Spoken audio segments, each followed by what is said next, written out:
the seven word of victory. Mga 7 winika ng ating Panginoong Jesucristo na punong-puno ng katagumpayan.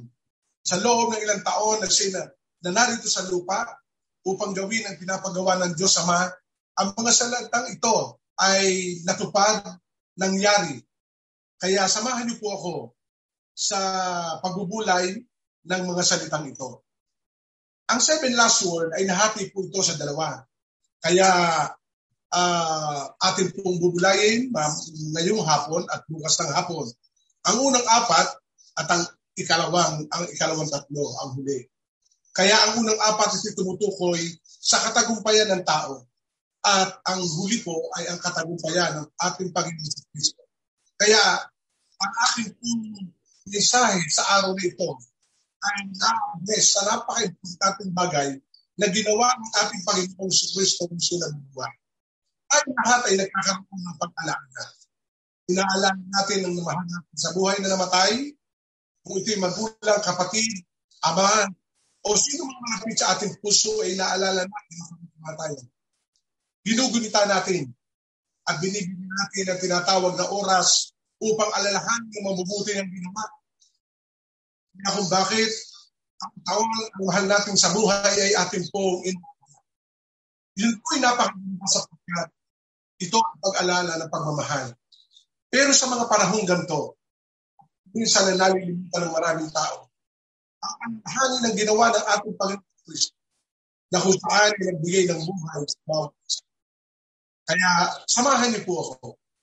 The 7 word of victory of the Lord Jesus Christ. Another word, the 7 last word. Alam niyo po ba ang huling salita sa taong mamamatay ay napakahalaga. Napakahalaga nito.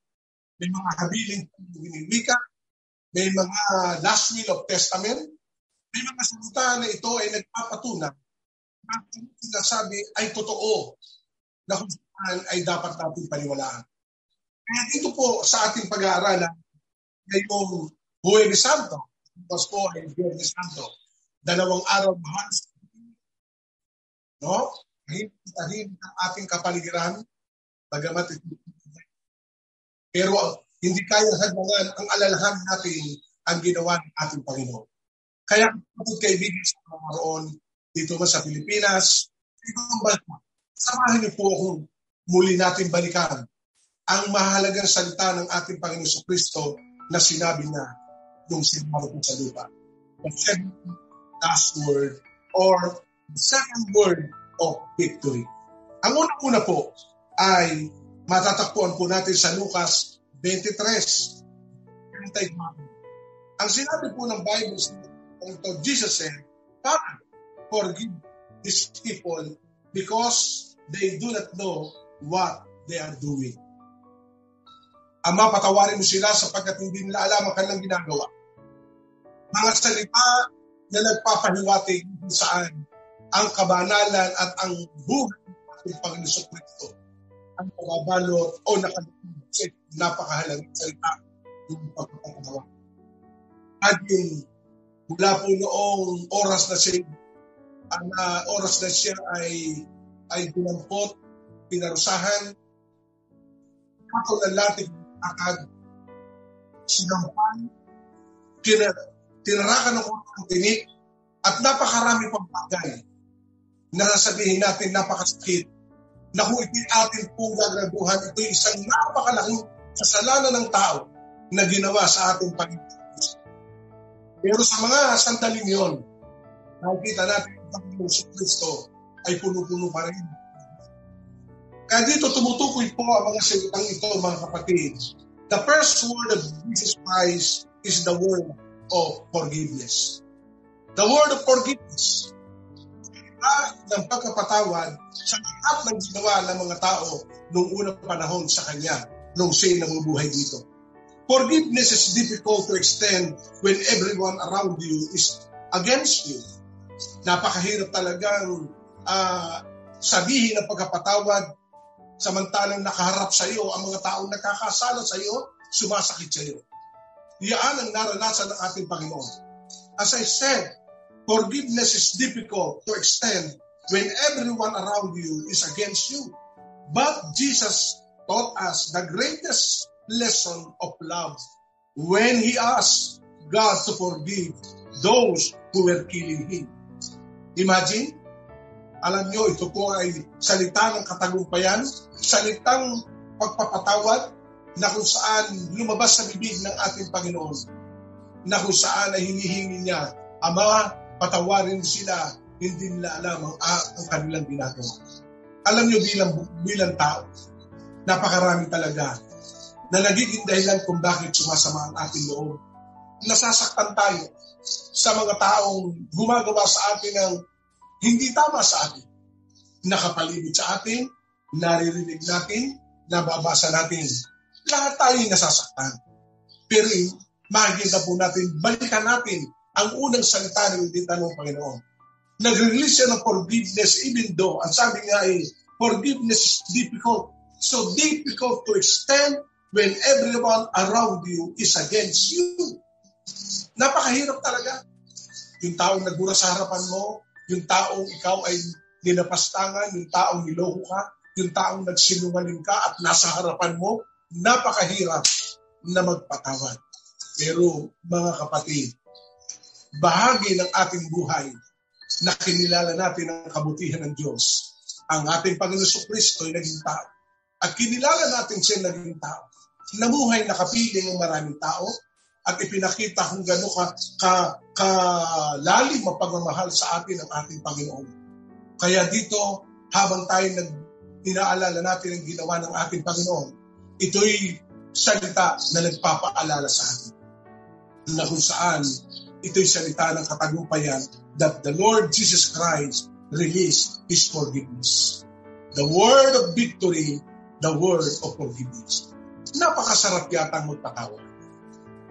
Ba't sinabing victory? Kasi minsan nakala natin pag tayo hindi nagpapatawad, umiiwas na lang tayo sa mga bagay-bagay na ating nakikita, umiiwas tayo sa mga bagay-bagay na naririnig natin. Akala natin tayo nakakalaya. Hindi mo alam, habang iniingatan mo ang mga sakit sa puso mo, ay ibinibilanggo mo ang iyong sarili sa isang pakiramdam na halos ikaw mismo ang maapektuhan. Kaya napakahalagang paalala dito, the word of victory is the word of forgiveness like Jesus. Like Jesus. In front of many people around Him na gumawa ng masama. Ikaw ang latiguhin. Ikaw ang tarakan ng koronang tinik. Ikaw ang pagsabihan ng ikaw ay mali. Ikaw ang pagsabihan ng lahat ng kasinungalingan na nasa harap mo ang lahat. Pero si Jesus ay nagbigay pa rin ng pagpapatawad. Kaya mga kapatid, kaibigan, sa lahat na nakikinig, nasa harapan mo ba? Nakikita mo ba ang maraming tao na minsan sasabihin mo na iiwas na lang ako? Ayoko na. Pero kapatid, kung ang Panginoong Kristo na gawa niya yun, at talagang siya malayang pumunta sa Ama at siya nanalangin, the word of victory, the word of forgiveness. Kaya ito ay bahagi na salita, unang salita ng ating Panginoon na kaya natin gawin. Kaya natin yan. Amen? Napakasarap yatang mabuhay na wala kang iniiwasan. Napakasarap yatang mabuhay. Kasi hindi naman ikaw ang mawawalan pag ikinip patawan.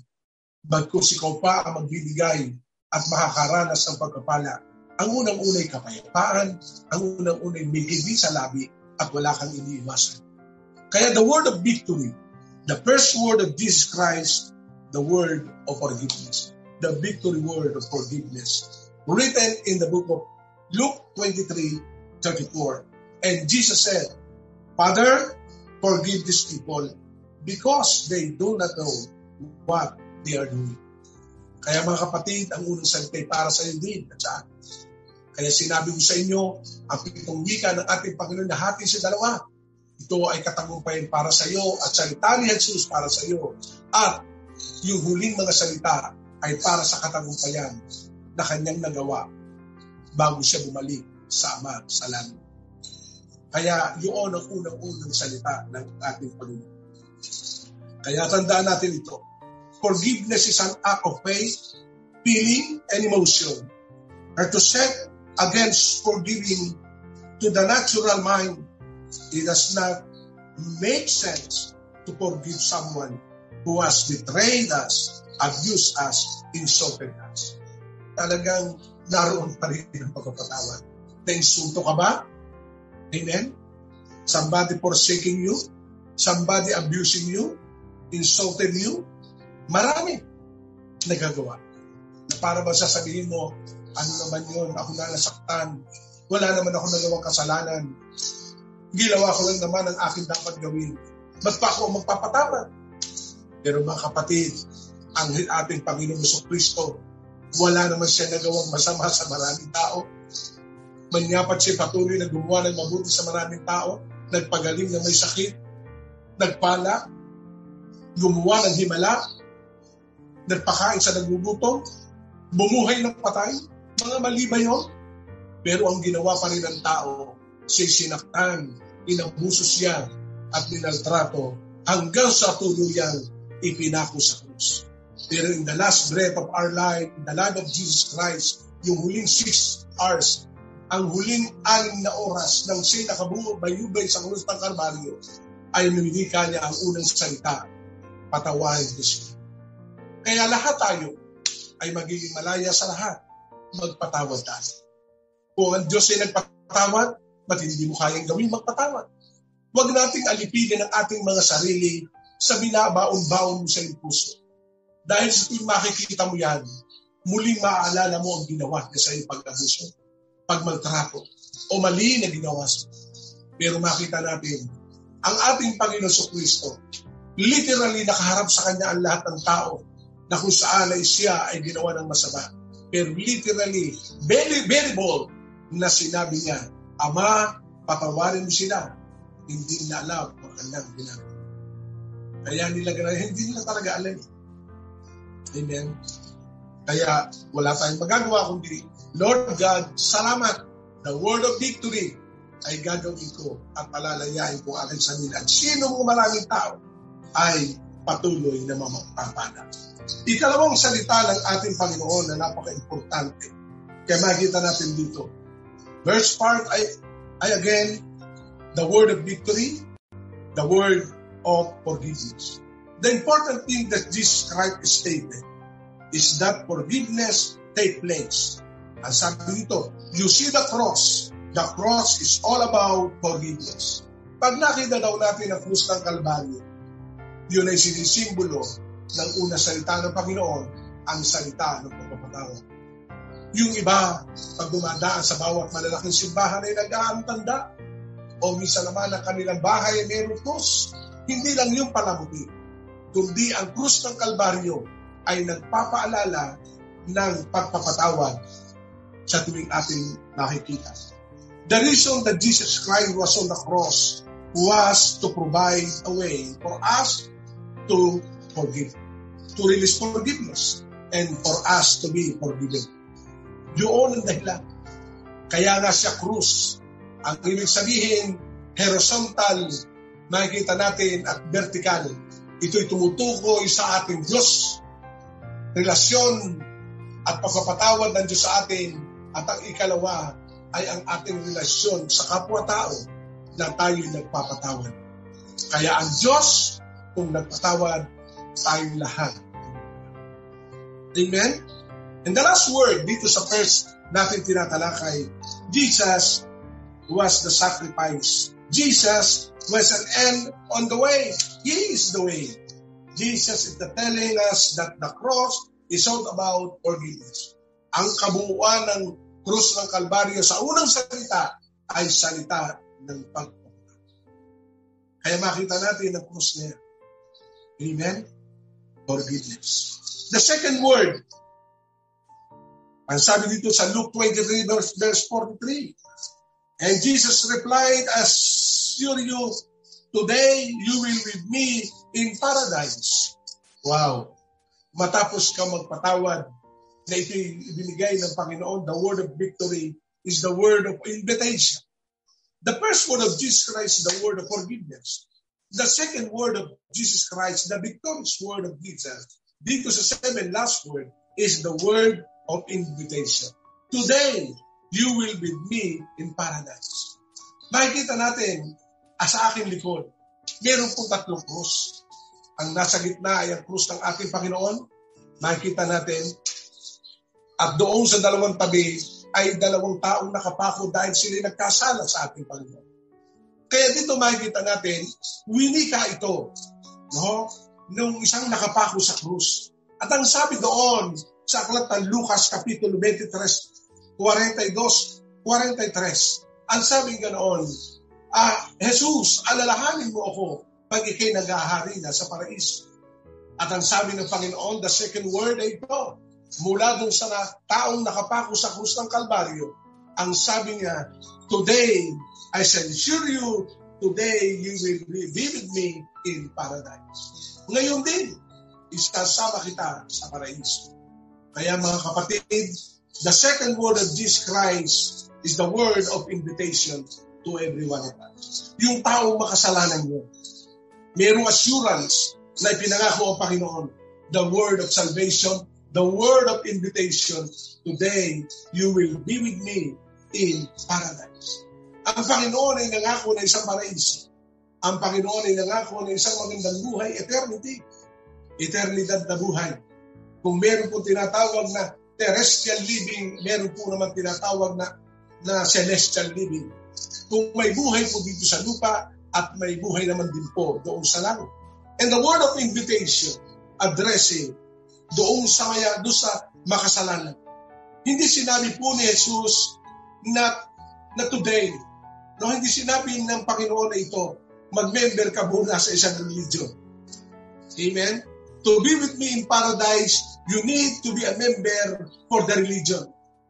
Hindi sinabi ng Panginoon, to be with me in paradise, you need to do good work.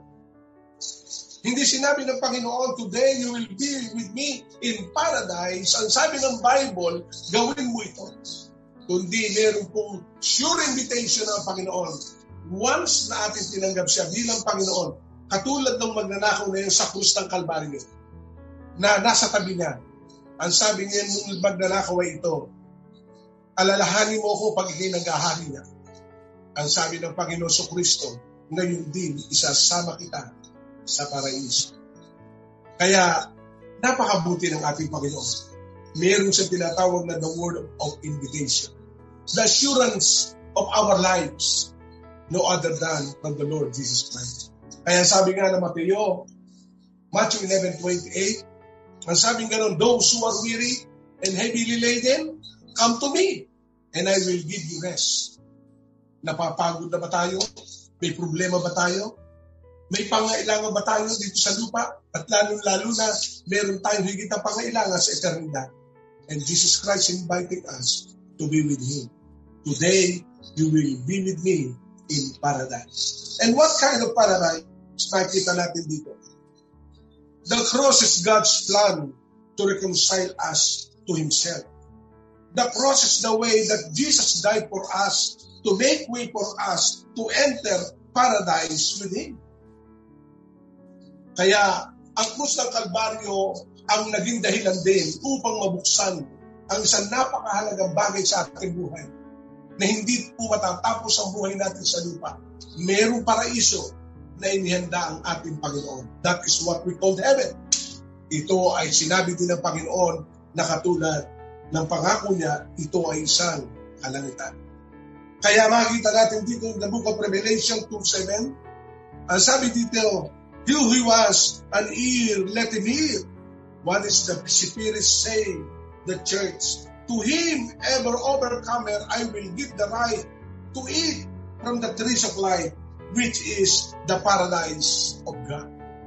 Kaya kailangan natin, ma-endure po natin ang ating nararanasan ito. Kapagkat ang Diyos ay nangako, those who overcome the world, you will be with me in paradise. Kaya yung nararanasan natin mga kapatid, na halos minsan ano ba nangyayari na dito sa ating mundo, hindi na naapektuhan ng isang bansa, niyayanig ng COVID-19 kahit ang matatag na mga bansang mayayaman sa ekonomiya, wala na pong pundasyon na kung saan ay kayang tumagal, masasabi natin secure maliban ang ating Panginoon. Kaya ngayon ay nawawala na po ng halaga lahat. Kaya sabi nga ng Bible, yung countless society nangyayari na. Yung mga milyonaryo na andun na lang, pare-pareho na lang tayo nakatigil sa bahay. Yung iba, pag may pera, pumupunta kung saan para sumaya. Amen. Laman ng aeroplanong iba, going to somewhere in Europe, China, Japan, everything around the world. Para makatingin sila ng kaginhawahan. Pero mga kapatid, may isang lugar na dapat natin hindi manis. Ito ay ang paraisong ibinibigay ng Panginoon. Wala pong pamasahe. Wala pong tinatawag na visa. Wala kang babayarang terminal fee. Wala kang babayarang aeroplano o ticket. Ang sabi ng magnanakaw, alalahanin mo ako pag ikay naghahari na. Ang sabi ni Jesus ay ito, today you will be with me in paradise. Kaya mga kapatid, may katapusan ng lahat ng nararanasan natin ito. Ano mang hirap ang nararanasan natin, hindi kaya ikumpara sa paraisong inihahanda ng ating Panginoon sa iyo at sa akin. Ito ay ang makapiling ang Diyos na buhay. Kaya ano po ang sabi ng Juan Kapitulo 14, talatang 1? Ang sabi ganon, huwag kayong magalumihanan, huwag kayong matakot. Maniwala kayo sa Ama at maniwala din kayo sa akin. At sa bahay ng aking amay maraming silid. At kung hindi ganon, ako'y pupunta roon. At pag naipaganda ko na kayo ng matitirahan, ako'y babalik. At kung saan ako naroon, ay paroroon din kayo. Kaya ay ikalawang salita ng ating Panginoon. The second victorious word of Jesus Christ on the cross is the word of invitation. And the Lord Jesus Christ inviting us to be with Him in paradise. Amen? I am now 58, maybe you're 60, 70, 80. Walang edad na masasabi natin hanggang doon ang buhay ko. Kailangan natin ang Panginoon. The Lord is always knocking. Hey, kumakatok ako sa iyong puso. Ang sino makarinig ng aking tinig at magbukas nito, ako'y papasok sa kanya at sasaluhan ko siya. The word of invitation, kumakatok sa atin ng Panginoon. Ginagamit niya ang lahat ng sitwasyon natin, kumakatok sa puso mo. Sapagkat hindi kayang solusyonan ng pera, anumang bagay na nangyayari sa atin sa mundong ito. Only Jesus Christ is the way, the truth, and the life. That's why the second word of Jesus Christ, the second word of victory, the word of invitation. And God inviting us to be with Him in paradise. Amen. Marami tayong nababalitaan na mamatay. Amen. Naalala ko po isang kaibigan namin, pastor. Ilan lang ko lang nalaman. Sinakay sa van. Dahil hindi nga, meron nga siya tinatawag na para sa namin niya, may masakit ang kanyang dibdib. Marami nagdadiagnose, baka daw may COVID. Pumanap sila ng maraming ospital, naka-6 na ospital sila, puno daw. Alam niyo po ba nangyari? Habang sila naglalakbay na ambusan sa sakyan, namatay na yung kaibigan namin, pastor. So, ibig sabihin, ang buhay ng tao, hindi natin alam kung kailan tayo mamamatay. Pero there is an invitation from above, the Lord Jesus Christ, the word of invitation. Now, you will be with me in paradise. The second victory of the word. The second word of Jesus Christ. And the third word of Jesus Christ ay ito. Napakahalaga dito. Kaya anuman ang ating naranasan, don't be afraid. No? Huwag na natin alalahanin, huwag tayong matakot. Hallelujah. Amen. Naandyan ang Panginoon. Hindi tayo makalabas. Pero the Lord is inviting us. The third word ng ating Panginoon is the word of restoration. What kind of restoration? Makikita natin dito sa John 19:27, the third word of Jesus Christ ito. Then He said to the disciple, behold your mother. And from thus hour, the disciple took her to his own home. Inihabili ng ating Panginoon sa Kristo ang kanyang inang si Maria. Kaya napakahalaga na kung saan ay maunawaan natin the word. The third word of victory is the word of restoration. Acknowledging and honoring our parents. Restoration for the families. Napakahalaga yon, mga kapatid. Napapahalagahan natin ang ating magulang. Bagamat si Maria ay hindi po nagbibigay ng kaligtasan. Pero Jesus Christ honored her mother, Mary. At sino po ang sa kanya? Si John. Siya po ay hindi lang siya sa disipulo, kundi si kapatid na kung saan inihabilin ang kanyang ina. At nung umuwi siya, kasamang umuwi si Maria. The third word is the word of restoration to your families. Believe the Bible. Believe in the last day according to the prophet Malachi. Ang sabi ng Bible, the prophet Malachi says, Malachi 4:6, and he will turn the heart of the father to the children and the heart of the children to the fathers. This kind of love will protect us from the curse. The enemy is doing everything he can to destroy families. But because of the vision and the cross, God used everyone to restore in the Lord Jesus Christ. The third word is the word of restoration. First, to the family's relationship. Kaya mga kapatid, makita natin, ngayon solo-solo natin ang ating pamilya. Hindi mo ba nalalaman yung tatlong word na ito nangyayari ngayon? You will recognize the value of parents. You will recognize and honoring the value of time with your families. Di ba? Amen? Nangyayari na yan mga kapatid. Kaya the third word of Jesus Christ, the third word is the word of restoration. No? Ang salita ng Panginoon ay nagbibigay sa atin muli ng paalala na kung saan ang pamilya ay napakahalaga. Kaya kung buhay pa ang iyong ina, mahalin mo ang iyong ina.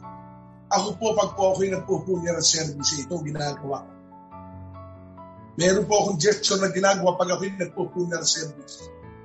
Pag ang yumaon ay naandun na sa libingan, ito may sa memorial o sa public cemetery, habang naandun ang kahon o bangkay ang kabaong, bago po isarado po yung takip at dali na sa uling hantungan, pinatatayo ko po yung kabiak ng naiwan.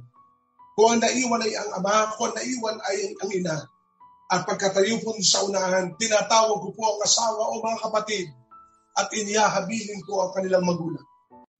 Ang sabi ko, malimit ko sabihin, kung ang namatay ay ang ama, ang ina ay ihahabilin ko sa mga anak, alagaan niyo ang inyong ina. Ganun ang ginawa ng ating Panginoon Kristo. Sapagkat alam natin napakahalaga ang kalinga ng pamilya. Walang unang dadamay hanggang huli. Doon nakita ng ating Panginoon Kristo. Nung siya ay pinarusahan, siya nilatigo, marahil ang ilang mga disipulo ay nanghina ang loob. Maaaring ang lahat ng kanyang mga pinagaling ay hindi na kumibo. Marahil yung mga nabuhay binuhay ng Panginoon ay naroon din. Pero nasan sila noong Panginoon sa Kristo ay dumadaan sa Via de la Rosa. Makikita natin ang kanyang nasa palibot at nasa paanan ng krus ng Kalbaryo. Naroon ang kanyang ina at mga kapatid. At si John ay kapatid ni Jesus, anak ni Maria Sana. Kaya makikita natin, wala kang makakasama sa huli, kundi ang iyong pamilya. Walang dadamay sa huli sa iyo, kundi ang iyong ina, ang iyong ama. Ang kaibigan ni Nariyan lang, lahat na nagawan mo mabuti na alala ka at masasabing sasabihin din nagpapasalamat sa iyo. Pero sa oras ng kagipitan, pamilya mo rin ang dadamay sa iyo. Kaya naandun sa paanan niya, habang ang Panginoong Kristo ay nakabayubay sa krus ng Kalbaryo, siya po ay tumingin at sabi niya, ang ikatlong salitang ito ay he said to the disciples, the third word of victory, the word of restoration, behold your mother.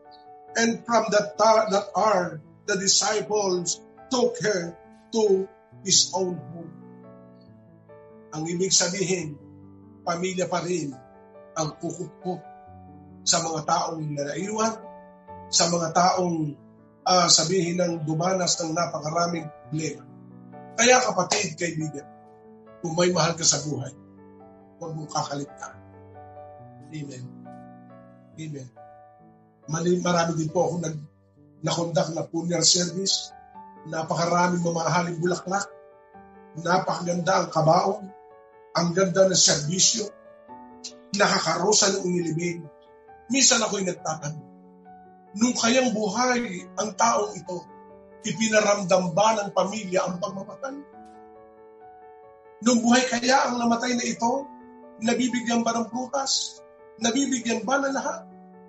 Marahil ay nabibigyan na iba, marahil ay iba hindi. Pero ito mga kapatid, the third word is the restoration, the supreme love of Jesus Christ to the families. Love your families, love your parents, honor your parents. And that is the third word of Jesus Christ. And the last word, dahil bukas po natin itutuloy yung iba, the word of acceptance. Amen. That fourth word of Jesus Christ from Matthew 27:46, ang sabi ng Biblia, at about the 9 hour, Jesus cried out with a loud voice saying, Eli, Eli, lama sabachthani. That is, my God, why have you forsaken me? And the word of victory is the word of acceptance. The acceptance. Why? Ba't magkakaroon ng tinatawag na acceptance? Dapat sana tinulungan ng Ama ang Panginoong Kristo kaya binabayaan. It is because of you and me. The Lord Jesus Christ accept all punishment. Sapagkat sa panahong iyon, hindi matitigan ng Ama ang kanyang anak, hindi dahil pinabayaan, kundi dahil ang kasalanan ng buong mundo ay nakapasan sa kanyang sariling anak. Dahil ang Panginoong Kristo yung kamatay sa krus ng Kalbaryo ay pag-ako sa lahat ng kasalanan na ginawa mo, ginawa ko, ginawa ng mundong ito. Kaya hindi magawang tingnan ng Ama ang kanyang anak. Kaya niya magpadala ng anghel. Napakadami niyan dapat kayang gawin to rescue His beloved Son. Pero sandaling iyon, sinadya ng Ama na hindi siya tingnan, pabayaan, because He redeemed the whole world. Tinubos po tayo sa kasalanan. Alam naman natin, sabi ng Isaiah 59, ang naglalayo sa atin sa pag-ibig ng Ama ay ang ating kasalanan at ang ating mga kalikuan. Kaya nung pagkakataong yun, ang nakikita ng Diyos ay dalawa. Hindi niya pinabayaan ang kanyang anak, kundi nakita niya ang kalayaan ng tao sa pamagitan ng kasalanan ng tao na tubos tayo sa pamagitan ng ating Panginoong Kristo. Kaya mga kapatid, ang unang 4 na salitang ito ay para sa katangumpayan ng tao. Tayo na palaya, the word of victory, the word of acceptance. Amen. Kaya Jesus spoke in Aramaic, his native language, to speak to the Father. He was appealing to his Father's heart. Hindi naman siya nagmamakaawa, pero bahagi yon ng kanyang misyon to redeem the fallen humanity. Kung ating pagbaksak, si Jesus ay namatay para sa iyo, para ikaw ay bumangon. His pain is our gain. Sa mga sakit na kanyang dinanas, tayo nagsigaling. Tayo na bilanggo, tayo na patawad. Tayo na palaya. Was sick, we are healed. Was lost, we are found. And because of the Lord, Jesus Christ. Amen? Yan po ang unang 4 na salita. At bukas po sa ating pong pagkapatuloy sa ganap na 3 ng hapon, Biyernes, tayo po'y magsama-sama. Kaya ngayon kapatid, sa aking pagbubukas, nais ko ikay panalangin. Itong salitang ito ay salita ng katagumpayan. Again, the first victorious word of Jesus Christ, the word of forgiveness. Hindi ba tayo makapagpatawad? May mga tao bang gumawa sa atin ng mali? May mga tao bang ikay sinaktan? May mga tao bang ikay inabuso? Masyado na yata akong naaabuso ng mga taong ito. Ako'y nasasaktan na. Ako lang lamba lagi magpapatawad. Kapatid, the word of victory is the word of forgiveness. Masarap.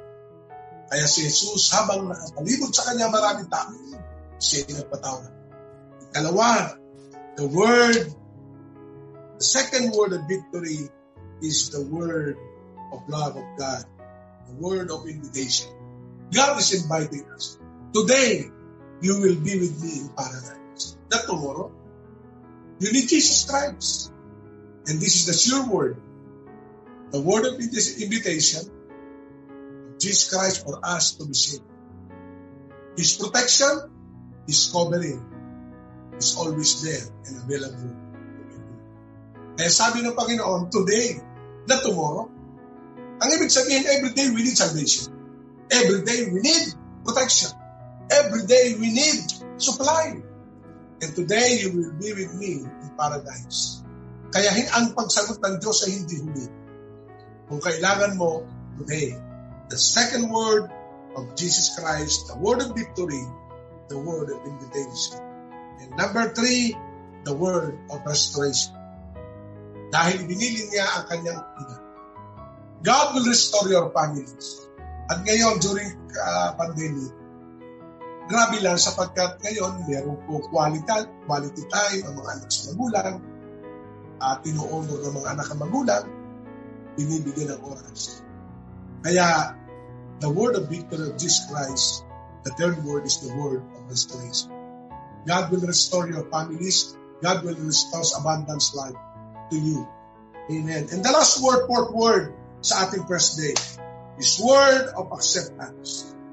Sabing ganon, Matthew 27 verse 46, my God, why have you forsaken me? The acceptance, the redemption of Jesus Christ. Done. Amen? Natapos. Kaya sa magitan ng pagkamatay ng Panginoong Kristo, pinabayaan ng mga hindi dahil pinabayaan, kundi ang ating mga kasalanan ay napatawad. Dati tayong nawala, tayong natagpo. Kaya mga kapatid, ang apat na salitang ito ay para sa iyo at sa akin. Tanggapin natin ang katagumpayan. Tayo po'y manalangin sa oras. Ama naming banal, kami po ay nagpapasalamat sa iyo. Salamat, Panginoon, sapagkat ang iyong mga salita ay nabibigay sa amin ng katagumpayan. At sino man na nakikinig ngayon, Panginoon, ang unang apat na salita ay salita ng katagumpayan sa bawat isa.